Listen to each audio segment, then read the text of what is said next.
जय हिंद दोस्तों। स्वागत है हमारे YouTube चैनल राज स्टडी जीएस पे। दोस्तों, इस वीडियो में हम प्राचीन इतिहास के प्रश्नों को देखेंगे जो कि आने वाले सभी एग्जामों के लिए काफ़ी महत्वपूर्ण होगा। तो चलिए शुरुआत करते हैं पहले प्रश्न से। पहला प्रश्न है कि किस विदेशी यात्री ने भारत का दौरा सबसे पहले किया था? तो इसका राइट आंसर है option number B, Megasthenes. Megasthenes Bharat आने वाला पहला विदेशी यात्री था जो कि चंद्रगुप्त मौर्य के काल में भारत आया था। चंद्रगुप्त मौर्य के काल में भारत आया था और मेगास्थनीज जो है सेल्यूकस निकेटर का राजदूत था। सेल्यूकस निकेटर का राजदूत था जिसने इंडिका नामक पुस्तक की रचना की थी। ह्वेनसांग के बारे में हम देखेंगे तो यह हर्षवर्धन के दरबार में आने वाला विदेशी यात्री था। और इर्तसिंह जो था चीनी यात्री था, यह भी नालंदा विश्वविद्यालय में अध्ययन के लिए आया था। और फहियान जो है चंद्रगुप्त द्वितीय के शासनकाल में भारत आया था। नेक्स्ट देखते हैं कि प्राचीन भारत में निम्न में से कौन सा विद्या अध्ययन का केंद्र नहीं था? तो इसका राइट आंसर है ऑप्शन नंबर डी, कौशाम्बी। प्राचीन भारत में विद्या का अध्ययन का केंद्र कौशाम्बी नहीं था, जबकि तक्षशिला, विक्रमशिला और नालंदा जो है विद्या का केंद्र था। नेक्स्ट देखते हैं कि शून्य की खोज किसने की थी? तो इसका राइट आंसर है ऑप्शन नंबर बी, आर्यभट्ट। शून्य की खोज जो है आर्यभट्ट के द्वारा किया गया था।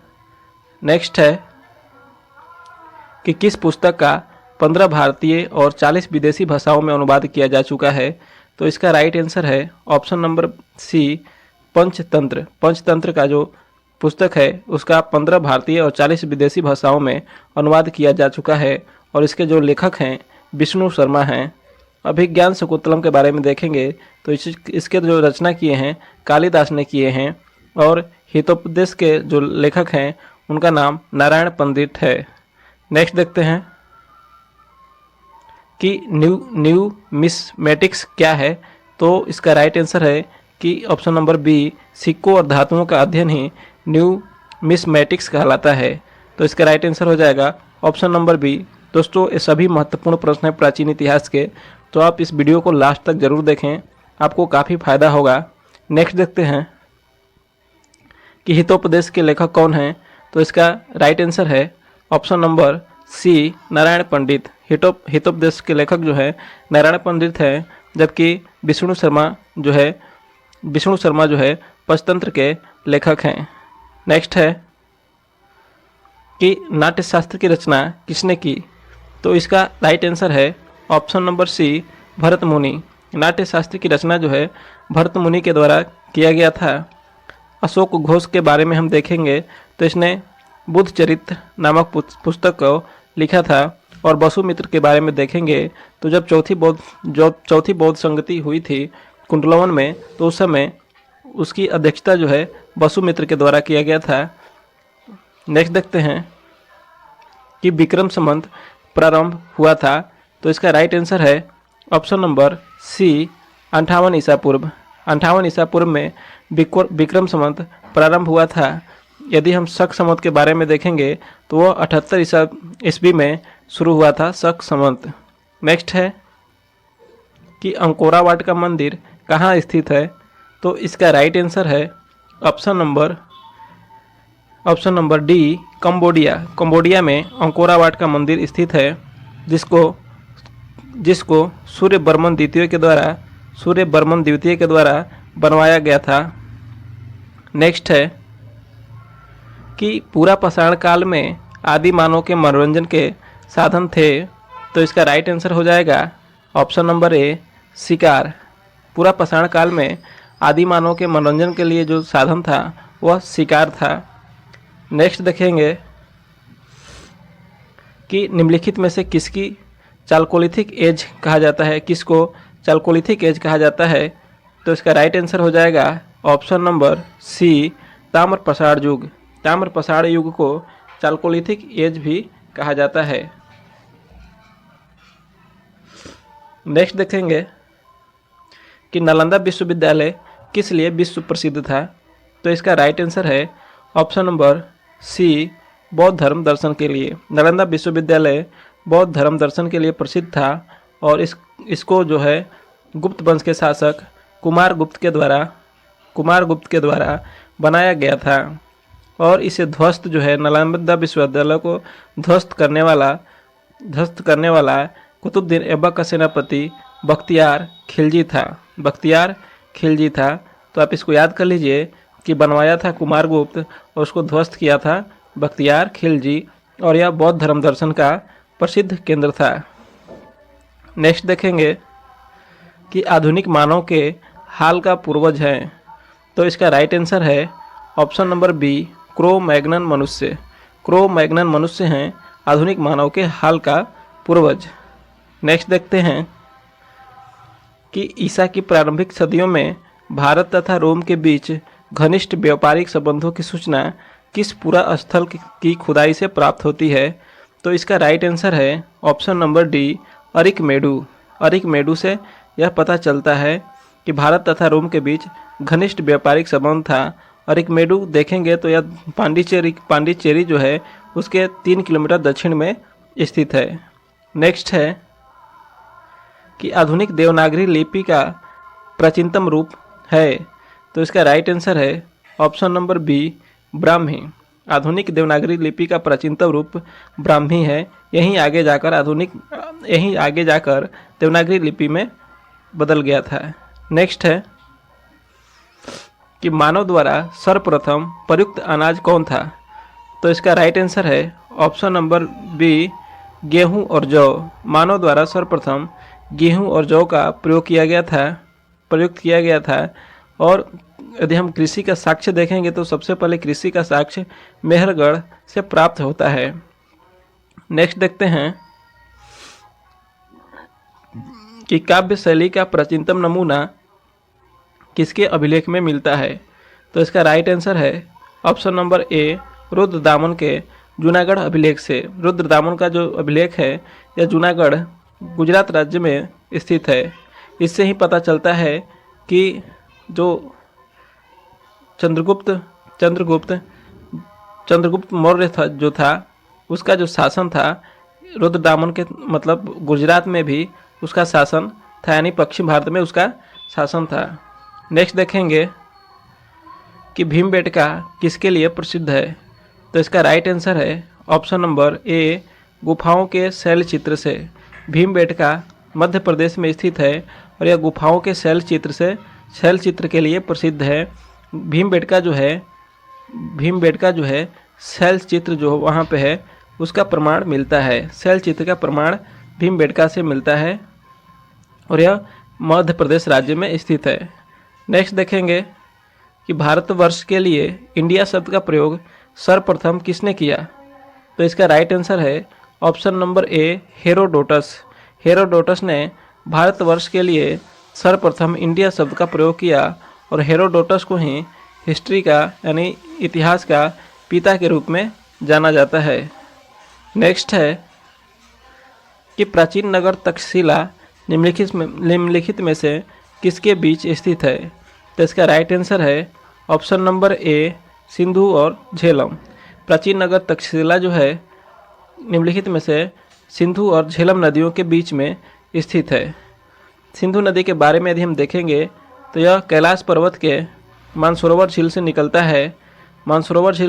है और झेलम नदी के बारे में हम देखेंगे तो यह बेरीनाग झील से निकलता है। नेक्स्ट है कि निम्नलिखित अंग्रेजों में से कौन सा जिसने सर्वप्रथम भागवत गीता का अंग्रेजी में अनुवाद किया था। तो इसका राइट आंसर है option number B, Charles Wilkins ने सर्वप्रथम भगवत गीता का अंग्रेजी में अनुवाद किया था। अलेक्जेंडर कनिंघम के बारे में हम देखेंगे तो इसने पुरातत्व विभाग का स्थापना 1861 में किया था और इसे पुरातत्व का जनक भी माना जाता है। नेक्स्ट है कि प्राचीन भारत में निम्नलिखित में से कौन सी एक लिपि दाईं ओर लिखी जाती है।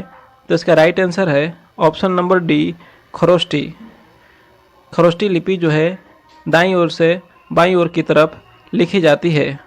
नेक्स्ट है कि निम्नलिखित में से कौन सा एक प्राचीन भारत में व्यापारियों का निगम था। तो इसका राइट आंसर है option number D Manigram.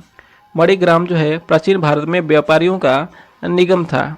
Next है कि मुद्रा राक्षस नामक पुस्तक का लेखक कौन था? तो इसका राइट आंसर है option number A Vishakhadatta. Vishakhadatta ने मुद्रा राक्षस पुस्तक का लेखक हैं और मुद्रा राक्षस एक नाटक है। बाणभट्ट जो देखेंगे बाणभट्ट के बारे में, तो यह हर्षवर्धन का दरबारी कवि था। कौटिल्य जो था चंद्रगुप्त मौर्य का मंत्री था और कल्हण ने राजतरंगिणी की रचना की थी, जिसमें कश्मीर के इतिहास के बारे में जानकारी मिलती है। नेक्स्ट है कि बौद्ध एवं जैन एवं ब्राह्मण धर्मों में कौन सी धारणा एक जैसी है? तो इसका राइट आंसर है ऑप्शन नंबर ए कर्मवाद का सिद्धांत। बौद्ध जैन एवं ब्राह्मण धर्मों में जो कॉमन है वह है कर्मवाद का सिद्धांत। तो इसका राइट आंसर है ऑप्शन नंबर ए कर्मवाद का सिद्धांत। नेक्स्ट है कि भारत में डाक व्यवस्था शुरू करने वाला ब्रिटिश गवर्नर जनरल कौन था? तो इसका राइट आंसर है ऑप्शन नंबर ए लॉर्ड डलहौजी।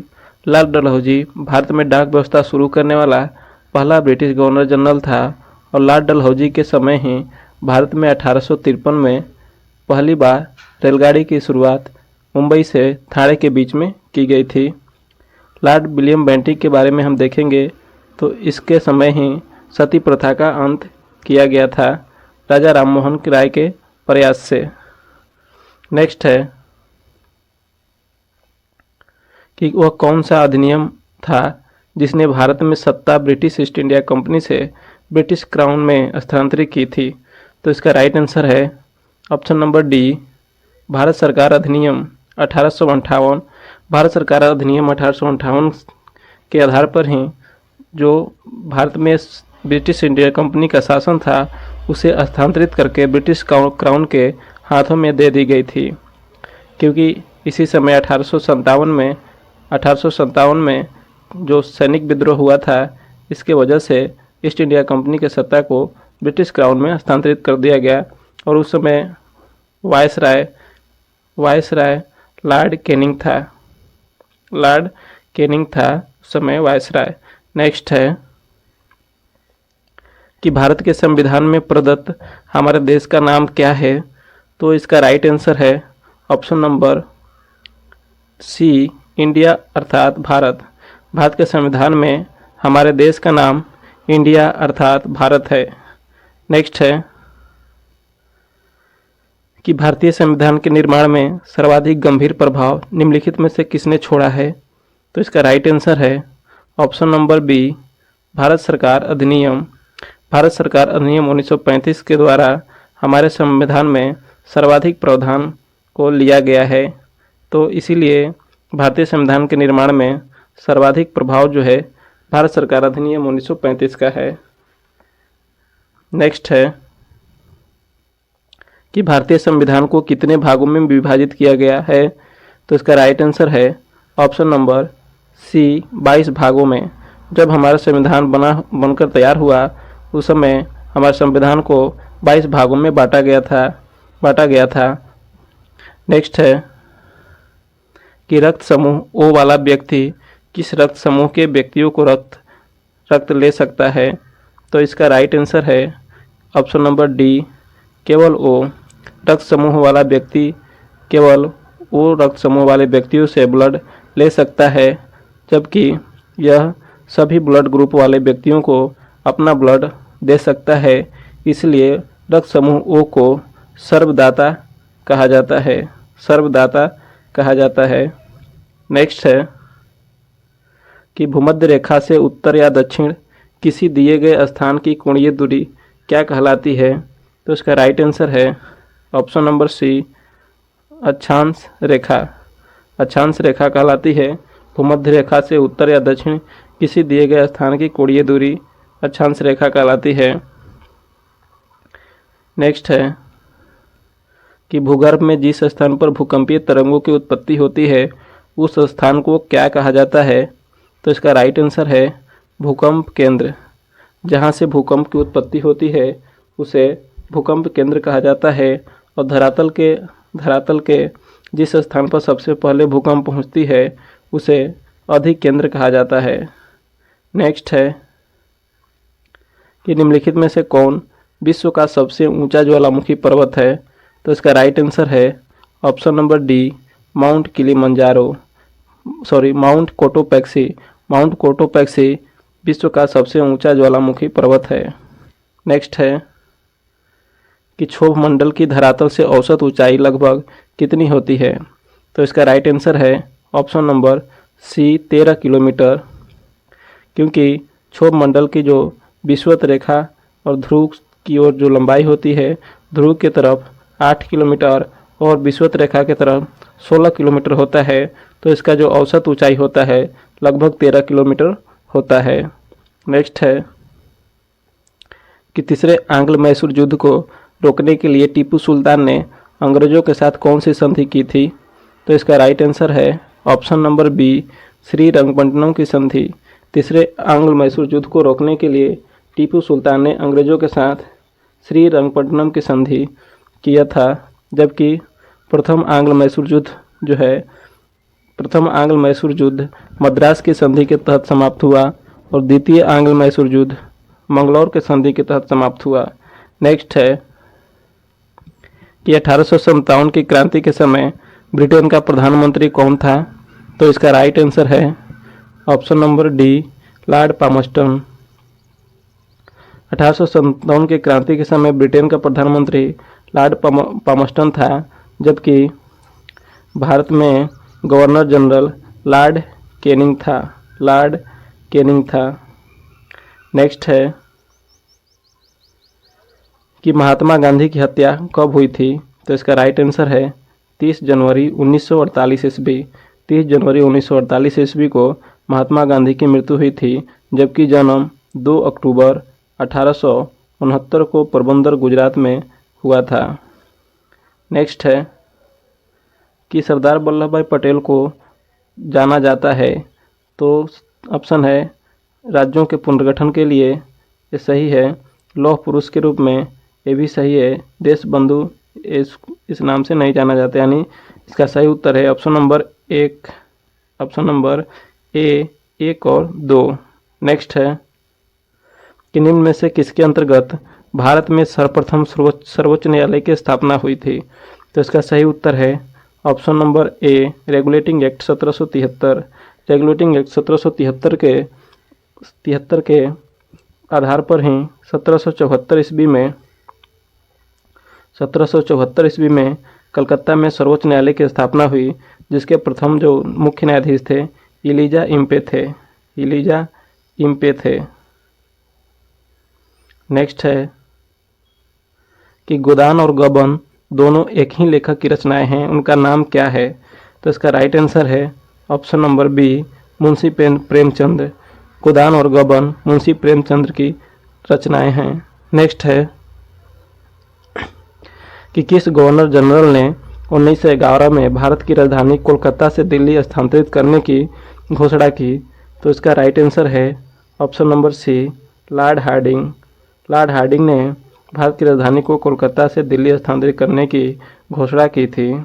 नेक्स्ट है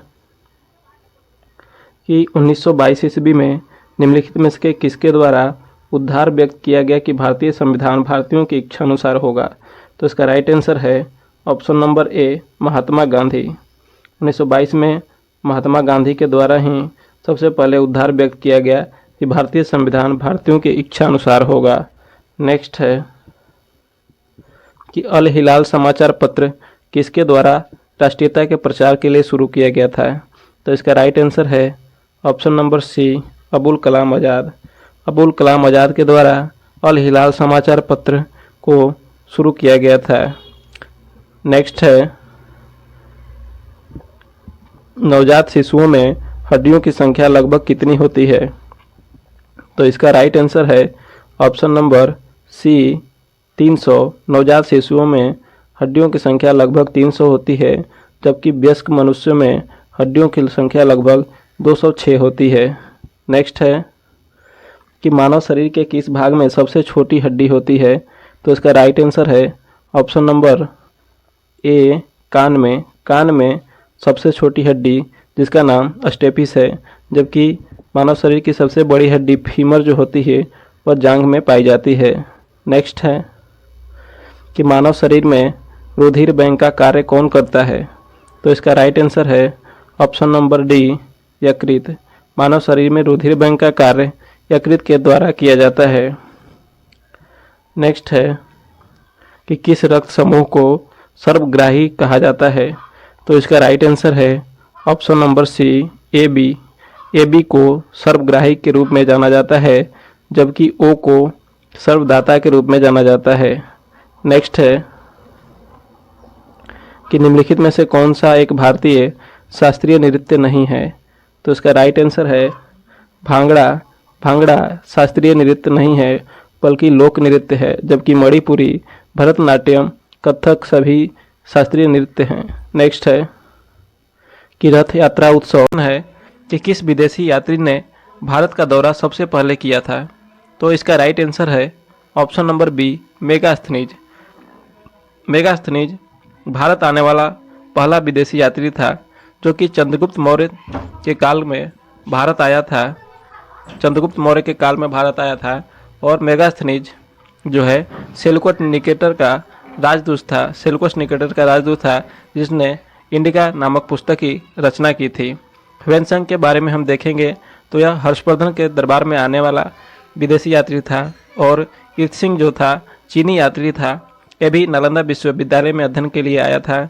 और फहियान जो है चंद्रगुप्त द्वितीय के शासनकाल में भारत आया था। नेक्स्ट देखते हैं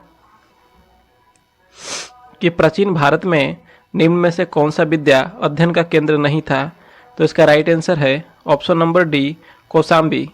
प्राचीन भारत में विद्या का अध्ययन का केंद्र कौशाम्बी नहीं था, जबकि तक्षशिला, विक्रमशिला और नालंदा जो है विद्या का केंद्र था। नेक्स्ट देखते हैं कि शून्य की खोज किसने की थी? तो इसका राइट आंसर है ऑप्शन नंबर बी, आर्यभट्ट। शून्य की खोज जो है आर्यभट्ट के द्वारा किया गया था। नेक्स्ट है कि किस पुस्तक का 15 भारतीय और 40 विदेशी भाषाओं में अनुवाद किया जा चुका है? तो इसका राइट आंसर है option number C, Panchatantra. Panchatantra का जो पुस्तक है उसका 15 भारतीय और 40 विदेशी भाषाओं में अनुवाद किया जा चुका है और इसके जो लेखक हैं विष्णु शर्मा हैं। अभिज्ञान शकुंतलम के बारे में देखेंगे तो इसके जो रचना किए हैं कालिदास ने किए हैं और हितोपदेश के जो लेखक हैं उनका नाम नारायण पंडित है। नेक्स्ट देखते हैं कि न्यूमिस्मेटिक्स क्या है? तो इसका राइट आंसर है कि ऑप्शन नंबर बी, सिक्कों और धातुओं का अध्ययन ही न्यूमिस्मेटिक्स कहलाता है। तो इसका राइट आंसर हो जाएगा ऑप्शन नंबर बी। दोस्तों ये सभी महत्वपूर्ण प्रश्न हैं प्राचीन इतिहास के, तो आप इस वीडियो को लास्ट तक जरूर देखें, आपको काफ़ी फायदा होगा। नेक्स्ट देखते हैं कि हितोपदेश के लेखक कौन हैं? तो इसका राइट आंसर है ऑप्शन नंबर सी, नारायण पंडित। हितोपदेश के लेखक जो है नारायण पंडित हैं, जबकि विष्णु शर्मा जो है पंचतंत्र के लेखक हैं। नेक्स्ट है कि नाट्यशास्त्र की रचना किसने की? तो इसका राइट आंसर है ऑप्शन नंबर सी, भरत मुनि। नाट्यशास्त्र की रचना जो है भरत मुनि के द्वारा किया गया था। अशोक घोष के बारे में हम देखेंगे तो इसने बुद्ध चरित्र नामक पुस्तक को लिखा था। और वसुमित्र के बारे में देखेंगे तो जब चौथी बौद्ध संगति हुई थी कुंडलवन में, तो उस समय उसकी अध्यक्षता जो है वसुमित्र के द्वारा किया गया था। नेक्स्ट देखते हैं कि विक्रम संवत प्रारंभ हुआ था। तो इसका राइट आंसर है ऑप्शन नंबर सी, 58 ईसा पूर्व। 58 ईसा पूर्व में विक्रम संवत प्रारंभ हुआ था। यदि हम शक संवत के बारे में देखेंगे तो वो 78 ईस्वी में शुरू हुआ था शक संवत। नेक्स्ट है कि अंकोरा वाट का मंदिर कहाँ स्थित है? तो इसका राइट आंसर है option number D, Cambodia. Cambodia में अंकोरा वाट का मंदिर स्थित है,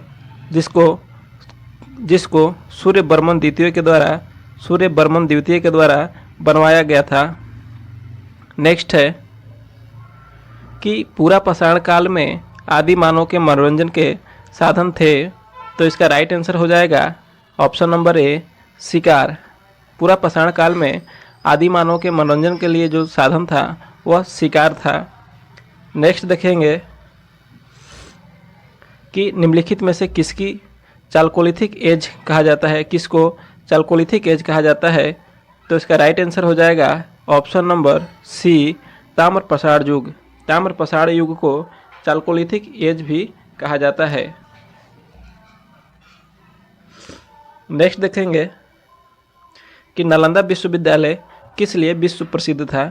तो इसका राइट आंसर है ऑप्शन नंबर सी, बौद्ध धर्म दर्शन के लिए। नालंदा विश्वविद्यालय बौद्ध धर्म दर्शन के लिए प्रसिद्ध था और इसको जो है गुप्त वंश के शासक कुमार गुप्त के द्वारा बनाया गया था। और इसे ध्वस्त जो है नालंदा विश्वविद्यालय को ध्वस्त करने वाला कुतुबुद्दीन ऐबक का सेनापति बख्तियार खिलजी था। तो आप इसको याद कर लीजिए कि बनवाया था कुमार गुप्त और उसको ध्वस्त किया था बख्तियार खिलजी, और यह बौद्ध धर्म दर्शन का प्रसिद्ध केंद्र था। नेक्स्ट देखेंगे कि आधुनिक मानव के हाल का पूर्वज है। तो इसका राइट आंसर है option number B, Cro Magnon मनुष्य। क्रो मैग्नन मनुष्य हैं आधुनिक मानव के हाल का पूर्वज। नेक्स्ट देखते हैं कि ईसा की प्रारंभिक सदियों में भारत तथा रोम के बीच घनिष्ठ व्यापारिक संबंधों की सूचना किस पूरा स्थल की खुदाई से प्राप्त होती है। तो इसका राइट आंसर है option number D, Arikamedu. Arikamedu से यह पता चलता है कि भारत तथा रोम के बीच घनिष्ठ व्यापारिक संबंध था।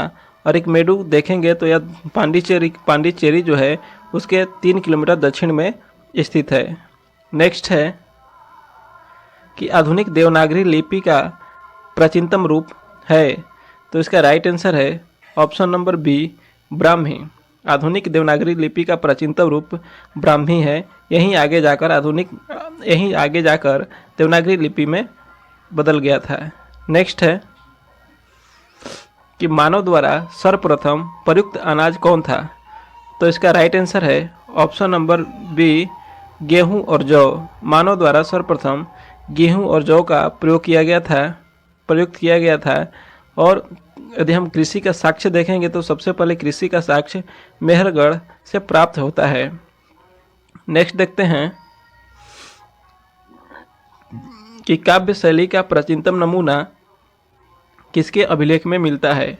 तो इसका राइट आंसर है ऑप्शन नंबर ए, रुद्रदामन के जूनागढ़ अभिलेख से। रुद्रदामन का जो अभिलेख है यह जूनागढ़ गुजरात राज्य में स्थित है।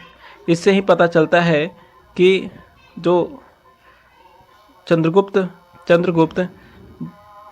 मौर्य था उसका जो शासन था रुद्रदामन के मतलब गुजरात में भी उसका शासन था, यानी पश्चिम भारत में उसका शासन था।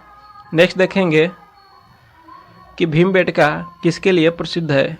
तो इसका राइट आंसर है ऑप्शन नंबर ए, गुफाओं के शैल चित्र से। भीमबेटका मध्य प्रदेश में स्थित है और यह गुफाओं के शैल चित्र के लिए प्रसिद्ध है।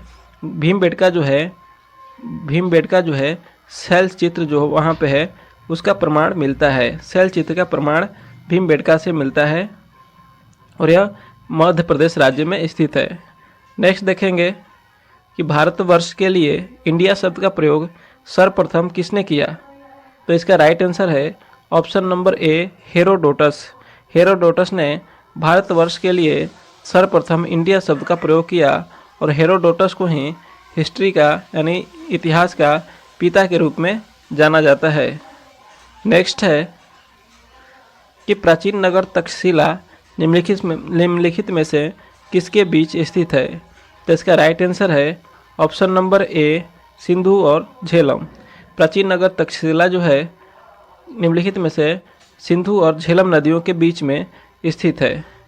सिंधु नदी के बारे में यदि हम देखेंगे तो यह कैलाश पर्वत के मानसरोवर झील से निकलता है और झेलम नदी के बारे में हम देखेंगे तो यह बेरीनाग झील से निकलता है। नेक्स्ट है कि निम्नलिखित अंग्रेजों में से कौन सा जिसने सर्वप्रथम भागवत गीता का अंग्रेजी में अनुवाद किया था। तो इसका राइट आंसर है option number B, Charles Wilkins. Charles Wilkins ने सर्वप्रथम भगवत गीता का अंग्रेजी में अनुवाद किया था। अलेक्जेंडर कनिंघम के बारे में हम देखेंगे तो इसने पुरातत्व विभाग का स्थापना 1861 में किया था और इसे पुरातत्व का जनक भी माना जाता है। नेक्स्ट है कि प्राचीन भारत में निम्नलिखित में से कौन सी एक लिपि दाईं ओर से बाईं ओर लिखी जाती है। तो इसका राइट आंसर है option number D, Kharosthi. Kharosthi लिपि जो है दाईं ओर से बाईं ओर की तरफ लिखी जाती है। नेक्स्ट है कि निम्नलिखित में से कौन सा एक प्राचीन भारत में व्यापारियों का निगम था। तो इसका राइट आंसर है option number D, Manigram. Manigram जो है प्राचीन भारत में व्यापारियों का निगम था। नेक्स्ट है कि मुद्रा राक्षस नामक पुस्तक का लेखक कौन था। तो इसका राइट आंसर है option number A, Vishakhadatta. Vishakhadatta ने मुद्रा राक्षस पुस्तक का लेखक हैं और मुद्रा राक्षस एक नाटक है। बाणभट्ट जो देखेंगे बाणभट्ट के बारे में तो यह हर्षवर्धन का दरबारी कवि था। कौटिल्य जो था चंद्रगुप्त मौर्य का मंत्री था और कल्हण ने राजतरंगिणी की रचना की थी जिसमें कश्मीर के इतिहास के बारे में जानकारी मिलती है। नेक्स्ट है कि बौद्ध एवं जैन एवं ब्राह्मण धर्मों में कौन सी धारणा एक जैसी है। तो इसका राइट आंसर है ऑप्शन नंबर ए, कर्मवाद का सिद्धांत। बौद्ध जैन एवं ब्राह्मण धर्मों में जो कॉमन है वह है कर्मवाद का सिद्धांत। तो इसका राइट आंसर है ऑप्शन नंबर ए, कर्मवाद का सिद्धांत। नेक्स्ट है कि भारत में डाक व्यवस्था शुरू करने वाला ब्रिटिश गवर्नर जनरल कौन था। तो इसका राइट आंसर है ऑप्शन नंबर ए, लॉर्ड डलहौजी। लॉर्ड डलहौजी भारत में डाक व्यवस्था शुरू करने वाला पहला ब्रिटिश गवर्नर जनरल था और लॉर्ड डलहौजी के समय ही भारत में 1853 में पहली बार रेलगाड़ी की शुरुआत मुंबई से थाने के बीच में की गई थी। लॉर्ड विलियम बेंटिक के बारे में हम देखेंगे तो इसके समय ही सती प्रथा का अंत किया गया था राजा राममोहन राय के प्रयास से। नेक्स्ट है कि वह कौन सा अधिनियम था जिसने भारत में सत्ता ब्रिटिश ईस्ट इंडिया कंपनी से ब्रिटिश क्राउन में स्थानांतरित की थी। तो इसका राइट आंसर है ऑप्शन नंबर डी, भारत सरकार अधिनियम 1858। भारत सरकार अधिनियम 1858 के आधार पर ही जो भारत में ब्रिटिश इंडिया कंपनी का शासन था उसे स्थानांतरित करके ब्रिटिश क्राउन के हाथों में दे दी गई थी, क्योंकि इसी समय 1857 में जो सैनिक विद्रोह हुआ था इसके वजह से ईस्ट इंडिया कंपनी के सत्ता को ब्रिटिश क्राउन में हस्तांतरित कर दिया गया और उस समय वायसराय लॉर्ड कैनिंग था उस समय वायसराय। नेक्स्ट है कि भारत के संविधान में प्रदत्त हमारे देश का नाम क्या है। तो इसका राइट आंसर है ऑप्शन नंबर सी, इंडिया अर्थात भारत। भारत के संविधान में हमारे देश का नाम इंडिया अर्थात भारत है। नेक्स्ट है कि भारतीय संविधान के निर्माण में सर्वाधिक गंभीर प्रभाव निम्नलिखित में से किसने छोड़ा है। तो इसका राइट आंसर है ऑप्शन नंबर बी, भारत सरकार अधिनियम। भारत सरकार अधिनियम 1935 के द्वारा हमारे संविधान में सर्वाधिक प्रावधान को लिया गया है, तो इसीलिए भारतीय संविधान के निर्माण में सर्वाधिक प्रभाव जो है भारत सरकार अधिनियम 1935 का है। नेक्स्ट है कि भारतीय संविधान को कितने भागों में विभाजित किया गया है। तो इसका राइट आंसर है ऑप्शन नंबर सी, 22 भागों में। जब हमारा संविधान बनकर तैयार हुआ उस समय हमारे संविधान को 22 भागों में बांटा गया था। नेक्स्ट है कि रक्त समूह ओ वाला व्यक्ति किस रक्त समूह के व्यक्तियों को रक्त ले सकता है। तो इसका राइट आंसर है ऑप्शन नंबर डी, केवल ओ। रक्त समूह वाला व्यक्ति केवल ओ रक्त समूह वाले व्यक्तियों से ब्लड ले सकता है, जबकि यह सभी ब्लड ग्रुप वाले व्यक्तियों को अपना ब्लड दे सकता है। इसलिए रक्त समूह ओ को सर्वदाता कहा जाता है। नेक्स्ट है कि भूमध्य रेखा से उत्तर या दक्षिण किसी दिए गए स्थान की कोणीय दूरी क्या कहलाती है? तो इसका राइट आंसर है ऑप्शन नंबर सी, अक्षांश रेखा। अक्षांश रेखा कहलाती है भूमध्य रेखा से उत्तर या दक्षिण किसी दिए गए स्थान की कोणीय दूरी अक्षांश रेखा कहलाती है। नेक्स्ट है कि भूगर्भ में जिस स्थान पर भूकंपीय तरंगों की उत्पत्ति होती है उस स्थान को क्या कहा जाता है? तो इसका राइट आंसर है भूकंप केंद्र। जहाँ से भूकंप की उत्पत्ति होती है उसे भूकंप केंद्र कहा जाता है। और धरातल के जिस स्थान पर सबसे पहले भूकंप पहुँचती है उसे अधिक केंद्र कहा जाता है। नेक्स्ट है कि निम्नलिखित में से कौन विश्व का सबसे ऊंचा ज्वालामुखी पर्वत है? तो इसका राइट आंसर है option number D, mount Cotopaxi. Mount Cotopaxi विश्व का सबसे ऊंचा ज्वालामुखी पर्वत है। नेक्स्ट है कि क्षोभ मंडल की धरातल से औसत ऊंचाई लगभग कितनी होती है? तो इसका राइट आंसर है ऑप्शन नंबर सी, 13 किलोमीटर। क्योंकि क्षोभ मंडल की जो विषुवत रेखा और ध्रुव की ओर जो लंबाई होती है, ध्रुव की तरफ 8 किलोमीटर और विषुवत रेखा की तरफ 16 किलोमीटर होता है। तो इसका जो औसत ऊंचाई होता है लगभग 13 किलोमीटर होता है। नेक्स्ट है कि तीसरे आंग्ल मैसूर युद्ध को रोकने के लिए टीपू सुल्तान ने अंग्रेजों के साथ कौन सी संधि की थी? तो इसका राइट आंसर है ऑप्शन नंबर बी, श्रीरंगपट्टनम की संधि। तीसरे आंग्ल मैसूर युद्ध को रोकने के लिए टीपू सुल्तान ने अंग्रेजों के साथ श्रीरंगपट्टनम की संधि किया था। जबकि प्रथम आंग्ल मैसूर युद्ध मद्रास की संधि के तहत समाप्त हुआ और द्वितीय आंग्ल मैसूर युद्ध मंगलौर के संधि के तहत समाप्त हुआ। नेक्स्ट है कि 1857 की क्रांति के समय ब्रिटेन का प्रधानमंत्री कौन था? तो इसका राइट आंसर है option number D, Lord Palmerston. 1857 की क्रांति के समय ब्रिटेन का प्रधानमंत्री लॉर्ड पामस्टन था। जबकि भारत में गवर्नर जनरल लॉर्ड कैनिंग था। नेक्स्ट है कि महात्मा गांधी की हत्या कब हुई थी? तो इसका राइट आंसर है 30 जनवरी 1948 ईस्वी। 30 जनवरी 1948 ईस्वी को महात्मा गांधी की मृत्यु हुई थी। जबकि जन्म 2 अक्टूबर 1869 को पोरबंदर गुजरात में हुआ था।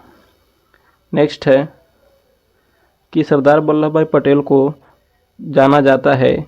तो ऑप्शन है राज्यों के पुनर्गठन के लिए, ये सही है।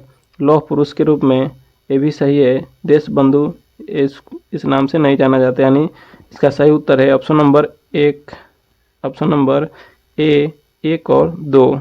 नेक्स्ट है कि निम्न में से किसके अंतर्गत भारत में सर्वप्रथम सर्वोच्च न्यायालय की स्थापना हुई थी? तो इसका सही उत्तर है ऑप्शन नंबर ए, रेगुलेटिंग एक्ट 1773। रेगुलेटिंग एक्ट 1773 के आधार पर ही 1774 ईस्वी में कलकत्ता में सर्वोच्च न्यायालय की स्थापना हुई, जिसके प्रथम जो मुख्य न्यायाधीश थे इलीजा इम्पे थे। नेक्स्ट है कि गोदान और गबन दोनों एक ही लेखक की रचनाएं हैं, उनका नाम क्या है? तो इसका राइट आंसर है option number B, Munshi Premchand.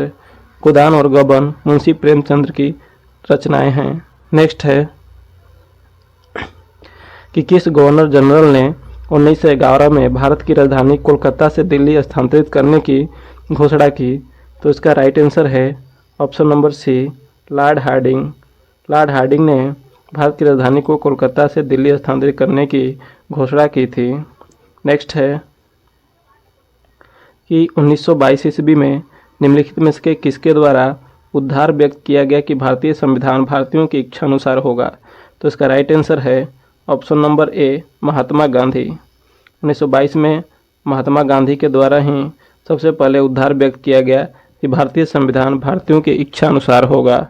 Next है कि अल हिलाल समाचार पत्र किसके द्वारा राष्ट्रीयता के प्रचार के लिए शुरू किया गया था?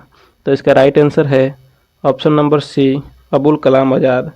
अबुल कलाम आज़ाद के द्वारा अल हिलाल समाचार पत्र को शुरू किया गया था। नेक्स्ट है, नवजात शिशुओं में हड्डियों की संख्या लगभग कितनी होती है?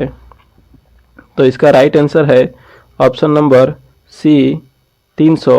नवजात शिशुओं में हड्डियों की संख्या लगभग 300 होती है, जबकि वयस्क मनुष्यों में हड्डियों की संख्या लगभग 206 होती है।